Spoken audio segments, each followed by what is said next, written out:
இனிமே கண்ணை மூடிட்டு கடலை எண்ணெய் வாங்கலாம். ஏன்னா மந்த்ரா கடலை எண்ணெய் இதயத்தின் தயாரிப்பு. வறுக்க பொரிக்க ஏன் எல்லா சமையலுக்கும் மந்த்ரா தான். மந்த்ரா கடலை எண்ணெய் அபார ருசி, ஆரோக்கியமான உடல் நலம். தமிழக கூட்டுறவுத்துறையில் உதவியாளர்கள், இளநிலை உதவியாளர்கள் உள்ளிட்ட காலி பணியிடங்களுக்கான எழுத்துத் தேர்வு கடந்த அக்டோபரில் நடந்தது. தேர்வு முடிவு வெளியிடப்பட்டு தேர்ச்சி பெற்றவர்கள் சான்றிதழ் சரிபார்ப்பு மற்றும் நேர்காணல்கள் கடந்த நவம்பரில் நடந்தது. ஆனால் தேர்வு செய்யப்பட்டவர்கள் விவரங்களை அரசு இதுவரை வெளியிடவில்லை. முடிவுகளை வெளியிட வலியுறுத்தி தேர்வு எழுதியவர்கள் சென்னை கீழ்ப்பாக்கம் கூட்டுறவு சங்கங்களின் தலைமை பதிவாளர் அலுவலகம் முன்பு தர்ணாவில் ஈடுபட்டனர். அவர்கள் கைது செய்யப்பட்டனர். அவர்கள் கூறும்போது, போராட்டம் நடத்தினால் தேர்வையே ரத்து செய்து விடுவோம் என்று அதிகாரிகள் கூறுகின்றனர். இது மேலும் மன உளைச்சலை ஏற்படுத்துவதாக கூறினர். கூட்டுறவுத்துறை மாநில மாவட்ட ஆள் சேர்ப்பு நிலையம் உதவியாளர் மற்றும் இளநிலை உதவியாளர் பணிக்கான தேர்வை அறிவிச்சாங்க. ஆகஸ்ட் 6ஆம் தேதி 2025 எழுத்து தேர்வு அக்டோபர் 5 மற்றும் 11ஆம் தேதியில நடைபெற்றுச்சு. இதுக்கான தேர்வு முடிவு எங்களுக்கு நவம்பர் மாதம் 7 மற்றும் 17ஆம் தேதியில வெளியிட்டு அதுக்கான சான்றிதழ் சரிபார்ப்பு மற்றும் நேர்காணலை நாங்க போய் அட்டென்ட் பண்ணோம். இதுக்கான இறுதி தேர்வு முடிவு எங்களுக்கு 3 மாத காலம் ஆகியும் இதுவரை வெளியிடப்படவில்லை.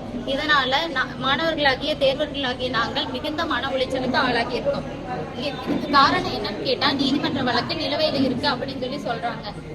ஆனா இதுக்கு கூட்டுறவுத்துறை நீதித்துறை கிட்ட என்ன அவங்க ரெக்கமெண்ட் பண்ணாங்க. எங்க தேர்வர்கள் இந்த காலதாமதத்தினால மிகுந்த மன உளைச்சலுக்கு ஆளாயிருக்காங்க. அவங்க பாதிக்கப்படுறாங்க. நீங்க விரைந்து இதுக்கான ஒரு தீர்ப்பை வழங்கணும் அப்படின்னு சொல்லி அவங்க ஏதாவது ஒரு ரெக்கமெண்ட் வைக்கலாம் இல்லையா நீதித்துறைக்கு. ஆனா இது வரைக்கும் அவங்க அந்த மாதிரி என்ன ப்ராசஸ் பண்ணாங்க, எதுன்னு எங்ககிட்ட வெளிப்படையா எதுவுமே சொல்ல மாட்டேன்றாங்க. இன்னைக்கு நாங்க ஆர்சிஎஸ் அலுவலகம் முன்னாடி போய் ஒரு அறவழியில எங்களோட நியாயமான கோரிக்கைகளை தான் முன்வச்சோம்.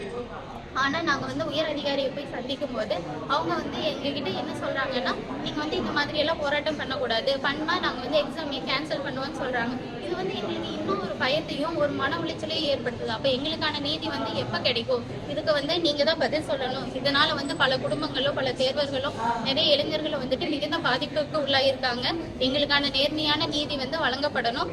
இதுக்கு தமிழக அரசும் நீதித்துறையும் கூட்டுறவுத்துறையும் எங்களுக்கு ஒரு நல்ல எங்களுடைய வாழ்க்கை ஒரு சிறக்கிறதுக்கு எங்களுக்கான தேர்வு முடிவை விரைந்து வெளியிட்டு பணி நியமன ஆணை வழங்கணும் அப்படின்னு சொல்லி எங்க எல்லா தேர்வர்கள் சார்பாகவும் மிகுந்த பணிவுடன் எங்களோட இந்த கோரிக்கையை நாங்கள் வைக்கிறோம். ரிசல்ட் விடலாம், பணியாணை மட்டும்தான் வழங்கக்கூடாதுன்னு சொல்லி கோர்ட்டே கொடுத்துருக்கு. ஆனால் நாங்களும் அதை தான் முன்வைக்கிறோம். எங்களுக்கு இப்போதைக்கு ரிசல்ட்டாவது விடுங்க. இது 5000 குடும்பம் சார்ந்த ஒரு விஷயம், எங்களுடைய வாழ்வாதாரம், அடிப்படை வாழ்வாதாரம் சார்ந்த விஷயம்.